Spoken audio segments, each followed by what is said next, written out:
Okay, it's recording, right? Alright everyone, thank you guys for coming. Please sit down. We're gonna get started. We have a lot of material to cover today. And I know I look like a YouTuber with the phone and the microphone. So I'm gonna be a YouTuber today, so just bear with me. So today we're going to be discussing an important topic, which is Darwinian evolution and what we basically think about it. And please help yourselves to the food. Take as much as you want, seconds, thirds, whatever. Just take as much as you want, okay? Now, I want to start off by saying that I'm going to start off by the Islamic greeting, which is Assalamu alaikum. It simply means peace be upon you. Now, all the information that I'm going to give you guys today can be backed up by mainstream secular academic sources. What do I mean by that? I mean atheist professors, atheist scientists can back up what I'm saying. Number two, let's try to keep the questions till the end because we have a lot of material to cover, so I kind of want to get through it as quickly as possible. Then at the end, if we have time, we can go over your questions. Okay, next. Now, before we get started into the actual material, I just want to kind of give a quick disclaimer before we get started, which is people have this idea, right, that, religion and science are kind of opposites. Now, I can understand why people have this idea, because if you look at the history, you can look at people like Galileo, right? The church would burn people at the stake for preaching things which were against the Bible. So when people think like, oh, religion is against science, to be honest, I don't blame you. But what they are doing is that they're taking Christian history with science and copying and pasting that onto the Islamic world. And you actually cannot do that. I'm not going to speak for other religions here today, but if we simply look at the Quran, which is our holy book, we can see there's over 750 verses in which God tells us to study nature, to study history, and to basically explore the world. One example here is chapter 29, verse number 20, in which it says, "Travel through the land and observe how He began creation." So Islam is very pro-science, it's very pro-technology. And does anybody know who Hassan ibn Haytham is? Has anybody ever heard of this guy? He was an Islamic scholar near around the 1000 AD mark, and he is regarded as the first scientist. So just think about that for a moment. The first scientist was a Muslim, and this was the person who invented the scientific method. Now let's just think about that for a moment. Science itself emerged from the Muslim world. Now people argue that he invented the scientific method, it has evolved over time, but arguably he was the person who invented it. Now this is just, to me, it just seems kind of funny because people relate atheism with science and Islam with like old-fashioned stuff, but as we can see, that is clearly not the case. Now the point in the blue is something I want you guys to remember, which is you don't have to be religious to oppose the theory of evolution, and we will be going over what that means. Now I mentioned something in the previous slide, which was the scientific method. Does anybody here know what the scientific method is? Ron? Like, can you explain, like... It's the idea of testing a hypothesis and proving whether it's right or wrong. That's very good. Does anybody want to add on to that? Does anybody know the process of how we do science, how it starts, how it ends? Okay, excellent.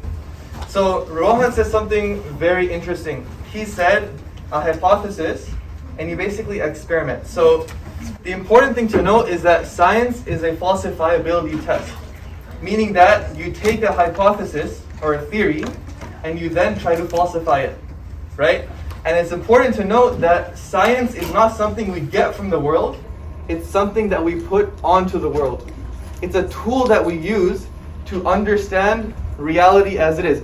It gives us workable models of reality, which can then be falsified. Now, science is always susceptible to change. Now, simply based on this fact, that science is always susceptible to change, we can conclude that science doesn't lead us to truth. Wait a second, what did you just say? Okay, let me say that again. Science doesn't lead us to truth. Now, what is a fact? What is a fact? A fact is something which is absolute, It's unchangeable, right? Can someone give me an example of a fact? Anything? What do they say? Humans need nutrients to live. So, yes, that is a fact. But I'm thinking of something more basic, right? What's something a bit more basic than that? So let me give you an example, right? 2 plus 2 is equal to 4. 2 plus 2 equals 4. That is eternally going to be the case. That's not going to change 1,000 years from now, right? If 2 plus 2 tomorrow, it equals 5. The day after, it's 3. The day after, it's 6. I can't say 2 plus 2 equals 4 is true, because it's always changing. Using the same logic, if we know that science is always changing, we can say that it doesn't lead you to truth. Now, there's something in science called the problem of induction. Now, the problem of induction can be explained using the black swan problem, okay? So, who here likes to go hiking? Who here likes hiking? Oh, a lot of people. Interesting. Okay. So, pretend I'm on a hike, right? Let's say I'm hiking, and I come next to like a pond, right? And I sit down, I see a nice, beautiful white swan, right? I see a beautiful white swan, and I'm like, wow, you know, this is really amazing. And I look around, I see a few other white swans, and me being a scientist, I make a hypothesis. I say, all swans are white, right? And let's just say for some reason, I'm like super passionate about this. Let's say I traveled the entire US. I go to every pond and lake in the US, and I look at the color of the swans, right? Now let's just say I find 1,000,000 white swans. Now my theory is getting stronger. Because before I only had a few, now I have 1,000,000. So I have 1,000,000 white swans. So now my theory is more grounded. But all it takes to disprove my theory is one black swan. You only need one black swan. I don't need to find 1,000,000 black swans to counteract 1,000,000 white swans. I don't need to do that. I just need one black swan. And what that introduces is the fact that future data can challenge our previous conclusions, which is known as the black swan problem. Now, over here in the blue, it's saying the same data can give rise to multiple conclusions. Now, do you guys see that scatter graph over there? If I went up to each and every one of you and I said, looking at this scatter graph, draw me a line of best fit. You know, someone may draw a linear line, someone might draw a circle, maybe a parabola. The thing is, you guys would all draw something different, slightly different, right? And if we go back to the swan example, if you were listening to what I was saying, I said I traveled through the entire US. I didn't go to Canada. I didn't go to Germany, right? So my theory could have been all swans in the US are white. Or it could have been all swans near lakes are white. I didn't go to caves and check there, did I? So using the same data, you can get multiple conclusions. Now, in science, there's something known as a paradigm shift. Does anybody know what a paradigm shift is? So a paradigm shift is basically when the tables are turned. I have like a little meme there. It's when the tables are turned, when science flips upside down. And this has happened throughout history. For example, when scientists used to believe the earth was flat, and then later on we figured out that it was not flat. That was a paradigm shift. Another example is when we went from Newtonian physics to Einsteinian physics. That was a paradigm shift. The steady state theory. We used to believe the universe was eternal. Now we moved to the Big Bang theory. So in science, we move from model to model based on new data which arises. So, using this logic, I have a few quotes here. I'm not going to read them out, but they're just there to basically support my point. We cannot guarantee that there won't be a paradigm shift on the theory of evolution. We cannot guarantee it. And in fact, if you look at the history of science, right? Imagine there's a timeline here, okay? Imagine there's a timeline, and we're sitting right here, right smack in the middle. Now I'm going to draw a timeline of science, okay? Starting from Hassan, and then, okay, maybe Galileo came, so it goes up. Einstein came, goes down, blah, blah, blah. So it's changing, and now we get to here. Are you telling me that from now on, it's just going to remain flat? That throughout all of history, it was changing, but what we have today is right? Guys, come on. Well, let's not make ourselves out to be more special than we are. Okay, we have to understand new data can arise which can challenge our previous conclusions. Now, at the bottom here, even within science, there's contradictions. For example, in the field of relativity, it contradicts the field of quantum mechanics. How can two electrons be in the same spot at the same time? We don't know. The fact is we don't know. But scientists don't reject one for the other. We don't say, okay, I'm going to go with this and reject that, or vice versa. We take both. Why do we take both when they contradict? Because we understand that science doesn't lead to truth. It gives us workable models. And using relativity, using quantum mechanics, they're both very successful fields. Even though they contradict, they both work, which is why we use them both. Now, before moving on, I said I wasn't going to read these, but let's read the first one, because the first one is very interesting. Now, if you guys go and pick up any book on Darwinian evolution, you guys will find this is the theory, here's why it's true, here's the evidence, here's why it's true, blah, blah, blah. But if you pick up The Origin of Species by Charles Darwin, right at the beginning, he says, you can use the facts that I have in my book to come up with conclusions which are opposite to mine. Look at the honesty of the guy, right? I believe he was a very honest, he was a very hardworking guy. And his works are misrepresented. Look how honest he is. And later in his book, in chapter 6, he highlights all the flaws with his theory. And he tries to iron them out. So look at him. He's saying, you can use my facts to come up with different conclusions. And he has an entire chapter in which he discusses the flaws in his theory. Okay, next. And also, we know the earth is not flat. It's actually a donut, as you can see from here, this picture. By the way, the Krispy Kreme logo, I didn't Photoshop it. There's actually a giant logo in space, which is bigger than the moon. You guys can see it. Yeah, next. Now, the reason why I showed that earth was because you guys will be saying, okay, Zaid, hold on. Okay, hold on. We used to think the earth was flat. Now we know it's a donut, right? So, are you telling me there's a chance that the earth is flat? Because science, you said, doesn't lead to truth. Are you a flat earther now? Guys, calm down, okay? There's a difference between the theory of evolution and the earth not being flat and the earth being a donut, which is that we observe that the earth is not flat, right? It's an observation. There's a difference between an observation and a theory. So you can't compare the two. Okay, so I think there's two terms here that need to be divorced, which is evolution and Darwinian evolution. Now, no one has a problem with evolution. I mean, we can see it happening, right? Like we do experiments on germs and you know bacteria, and we see them evolving, adapting, mutating. So we don't dispute that. Evolution simply means biological change over time, like adapting, mutating. So we don't really dispute that. But Darwinian evolution is different. Darwinian evolution is the tree of life plus the mechanism, and we'll get into it.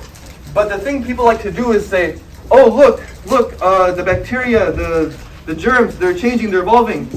Therefore, human-chimp ancestry, not the same thing. You can't take one to try to prove the other. They're two very different things. Okay, now let's actually get into it. All of that was just kind of background stuff. Let's get into Darwinian evolution.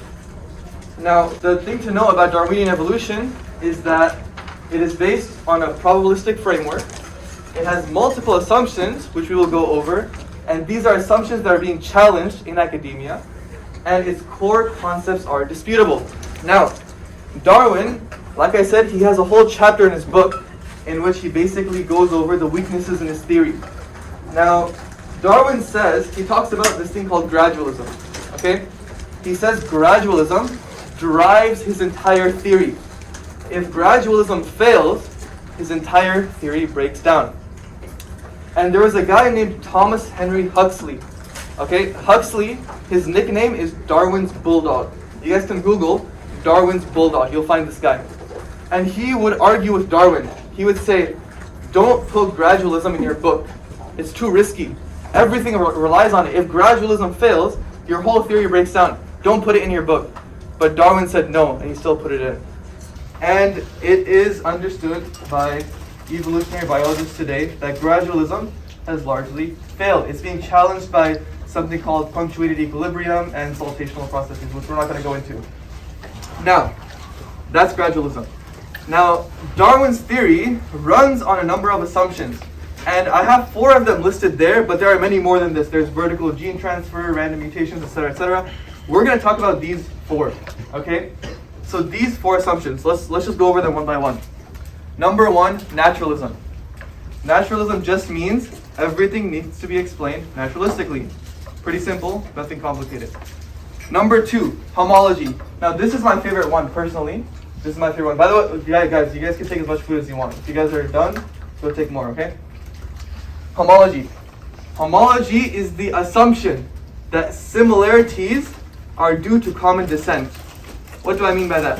When someone says, look at the human skull, look at this part of the, the temple, look at the chimpanzee skull, it's very similar. Therefore, we must have, that's an assumption. They're assuming that because they look similar, we evolved from the same ancestor. It is an assumption, it can't be proven. Now, let me just get something straight. There's nothing wrong with making assumptions. You can say, I assume homology and move on. You can do that. There's nothing wrong, but you have to understand that at the end of the day, it is an assumption. Now over here, I have the wing of a bat. Do you guys notice anything about this? Like the skeleton? Looks like a pterodactyl's wing.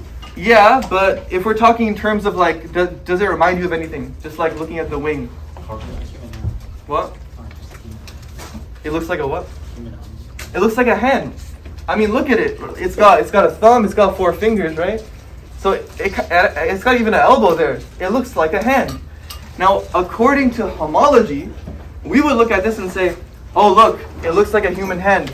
Therefore, at some point, I don't know where, but at some point we must have evolved, right? That's homology. It is an assumption. Now, the opposite of homology is something known as homoplasies. Homoplasies is just the opposite. It just means similarities are not due to common descent.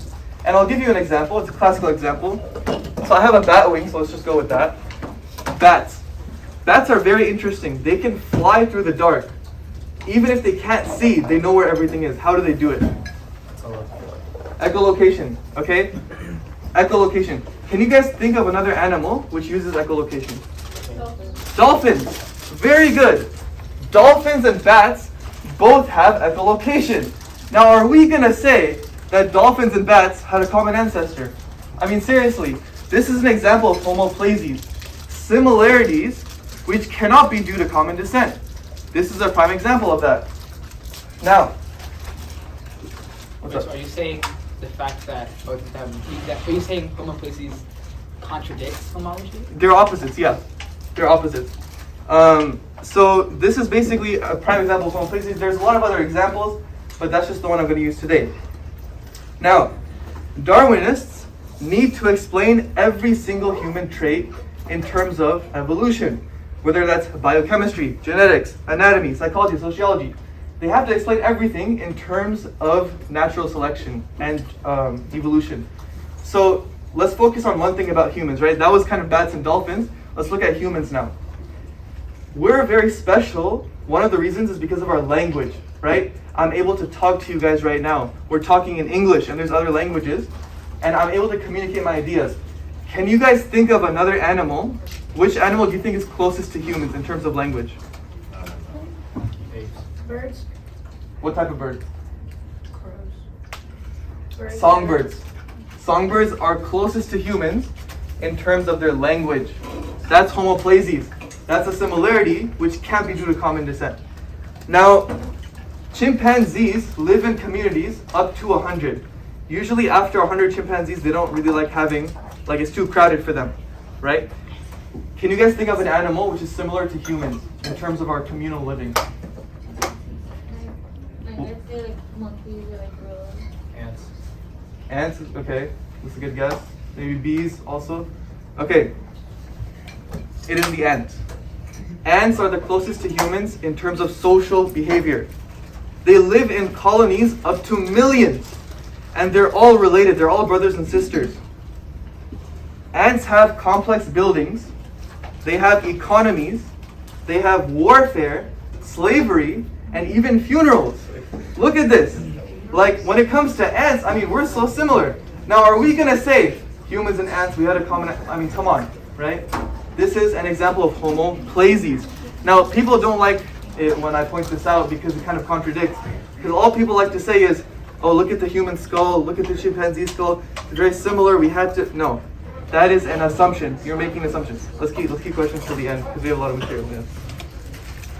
So, even according to secular academics, homology is an assumption. It's not completely true, and you can't prove it to be true. Now, moving on, we have one origin. This is simply the assumption that we all came from that first cell. You guys know that story, that there was the first cell and we all evolved. That is an assumption. We are taught the first cell like it's true. It's not true. Or we don't know if it's true or not. It is an assumption. And number 4. Number 4 is the most important. Even if all the other 3 work perfectly, number 4 is the most important. That is natural selection. Now, if you recall before, I said Darwinian evolution is what? The tree of life plus the mechanism.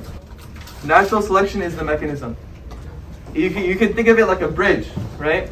If the tree of life is a bridge and the bridge has like supports, natural selection is the supports of the bridge. If natural selection breaks down, the entire tree breaks down. Now, natural selection is the most attacked out of all of these. Just in 2016, there was a meeting in London where scientists came together and they were discussing this. They were debating it. Does it work? Does it not work? So again, this is an assumption. We are taught it like it's true, but it is an assumption. Now, you guys might be thinking like, okay, look, Zaid, putting all that to the side, just put it all to the side, 99% of biologists believe in it. Why don't you just believe in it? Is this not enough evidence? And I would say, well, I do believe in it. But what do you mean by believe? Do you believe it to be true? Or do you believe it to be a valid theory? Because I don't even have to be a Muslim. Just as a scientist, I can say, I believe it to be a valid theory, but I don't believe it to be absolutely true. And any philosopher of science would agree with me. Now, we have to look at the bigger picture, ladies and gentlemen. We have to look at the bigger picture, right? Life is around 4 billion years old, according to estimates, and they're always changing, right? Now, there's a journal called Science. It's one of the most prestigious journals in the world. And it basically describes the theory of evolution in a nutshell, right? So, I'll kind of give you the metaphor. It's a bit edited. Who here has read Harry Potter? Like, all 7 books. You guys have read Harry Potter, all 7 books? Okay, put your hands down. Imagine I had all 7 books right here, okay? Now, just for now, just forget that you read Harry Potter. Just get everything out of your mind, right? Forget you've never read Harry Potter at all. If I had all 7 books of Harry Potter in front of you, and I went through each one and I ripped out a page, okay? Sorcerer's Stone, rip. Second book, rip. Azkaban, rip. I go through all the books and I rip out 1 page, and then I give you 7 pages. And I tell you, using those 7 pages, give me the entire timeline of Harry Potter's life. Using just 7 pages. Each of you guys would come up with something different. Because you're working with a limited set of data. Right? Because you only have 7 pages from all 7 books. So you guys will all come up with different things. Now, life is around 4 billion years old. And we are estimated that 99.999% of life we have no data on. No fossils, no records, nothing. So scientists are working with 0.001% of species which ever existed. Now this is basically the Harry Potter situation on steroids now. Because now I'm taking 1 word from each book and giving it to you. How are you going to come up with the timeline? Questions at the end. Yeah, we have a lot of material. So this is basically the Harry Potter situation on steroids now. I can give you 1 word from each book, and you guys are going to be like, what are you talking about? How am I supposed to come up with something like this? And that is kind of the situation of the theory of evolution. Next slide. Now, there's 4 reasons why Darwin's theory is unique. Okay? Number 1, it has turned into a secular religion. Now, I said I wasn't going to cite any sources in the interest of time. I'm going to break that rule because this is a pretty big claim. What do you mean it's a secular religion? What even is a secular religion, right? Doesn't secular mean division of church and state? Well, what is a secular religion?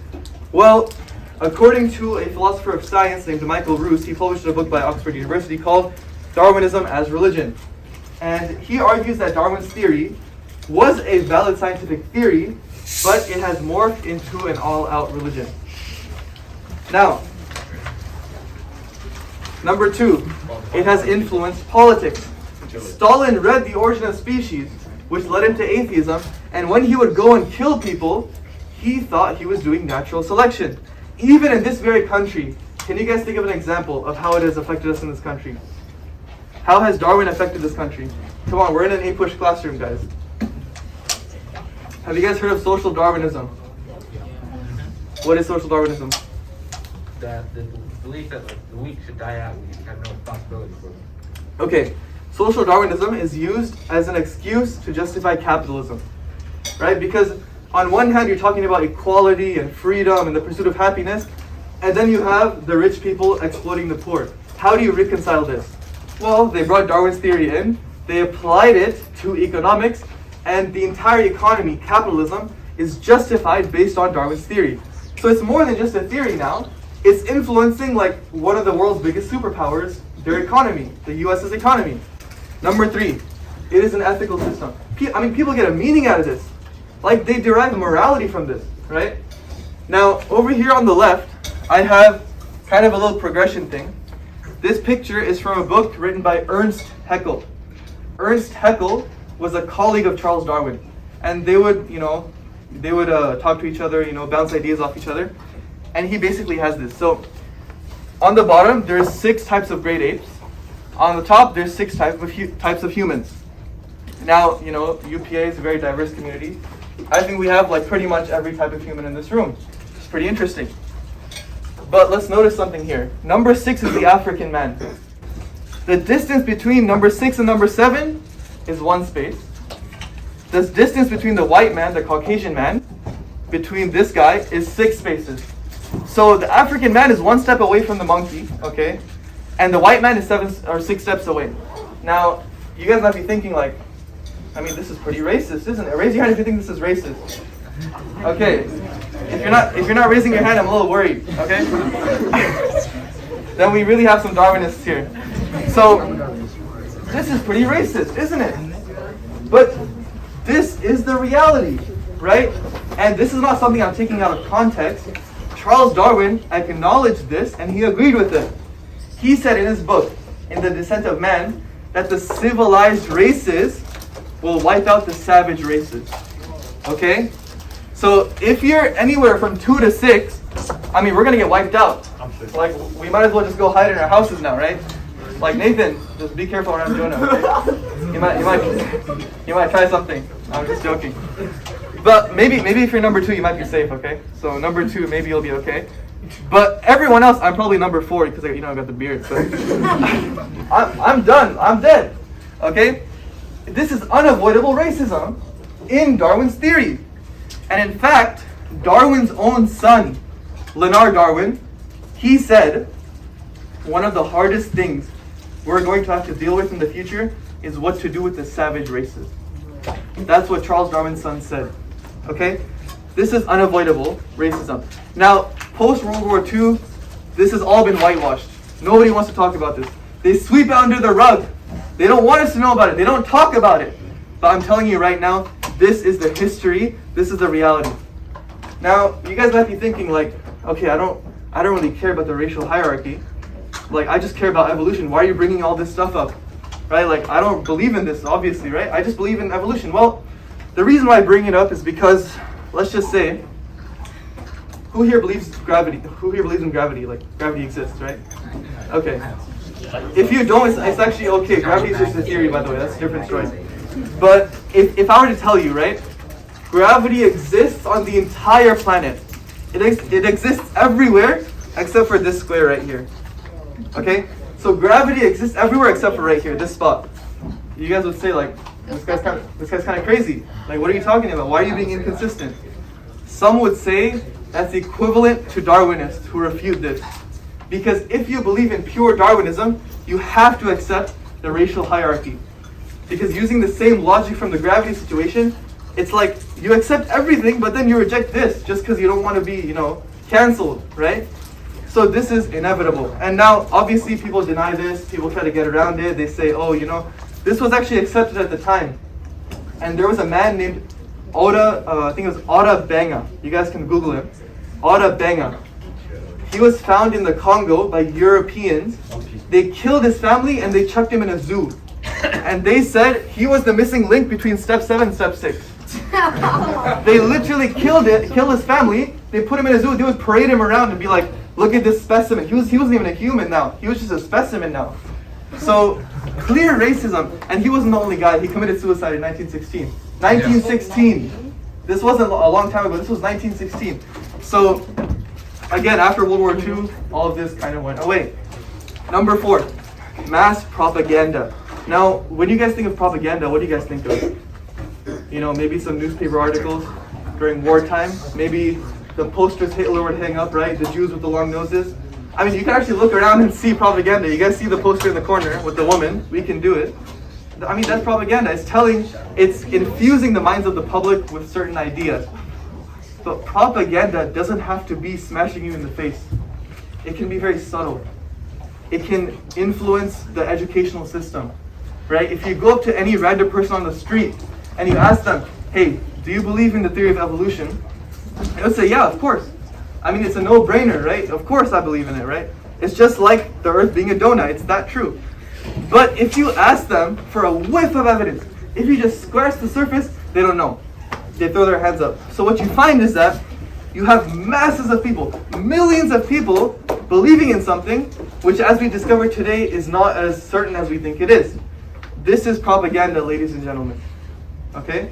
Now, Stanford, you guys know Stanford, right? Stanford University. I usually wear a sweater with Stanford on it. I see some people are wearing one. Stanford did a social conformity experiment where they basically did a social experiment. They had 3 lines on the board. They had line A, line B, line C.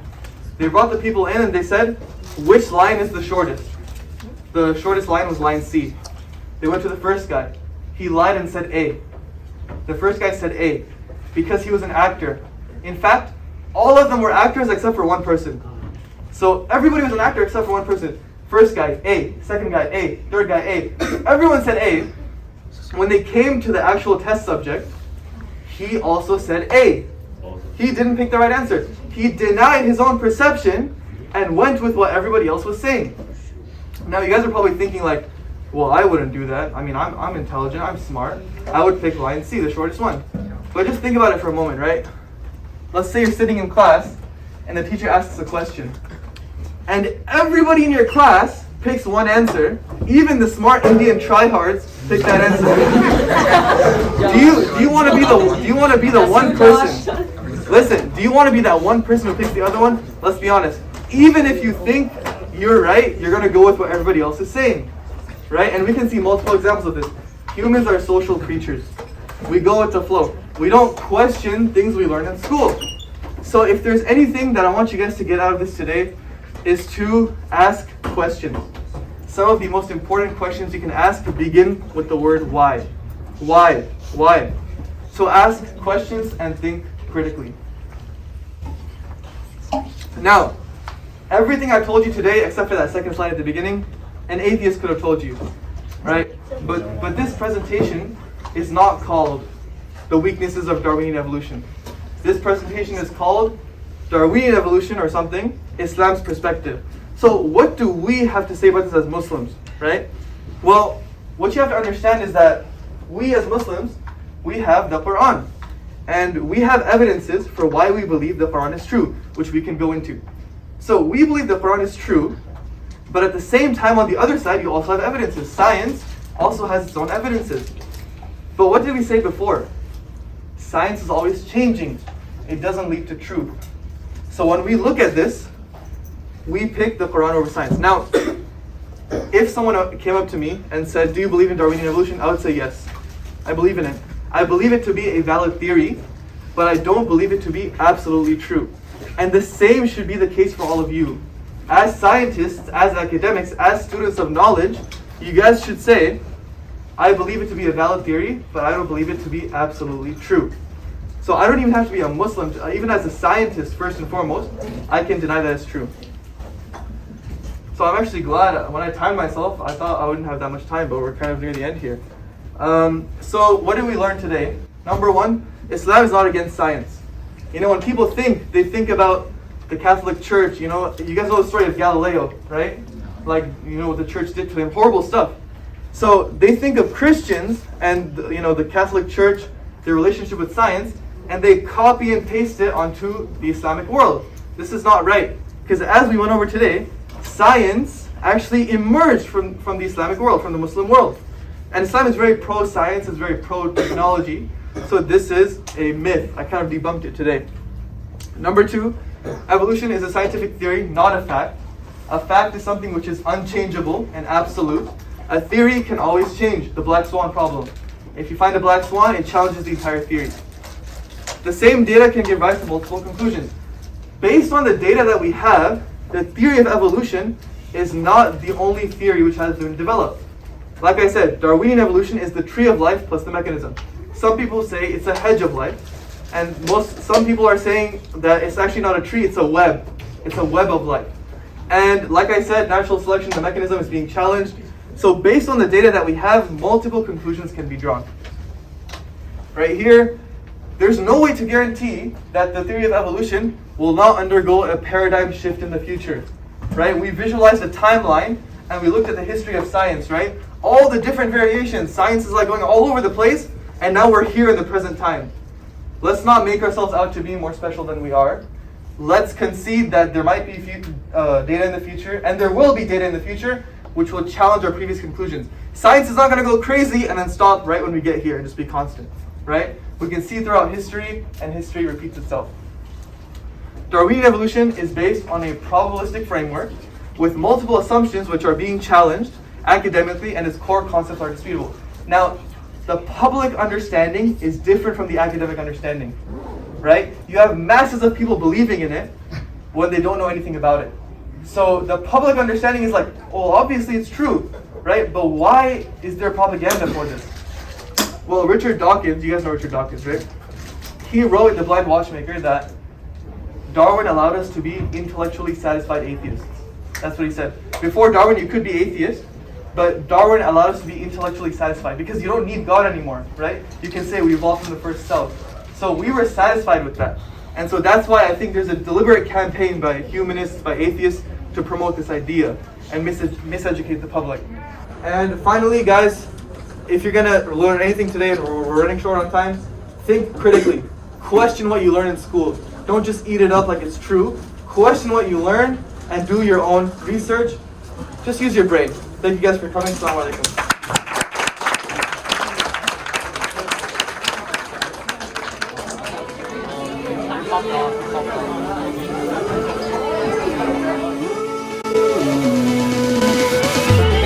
You're the reason my life's worth living. You're the reason I'm alive. I'd be lost without you. You're the reason that I strive. You're my destiny.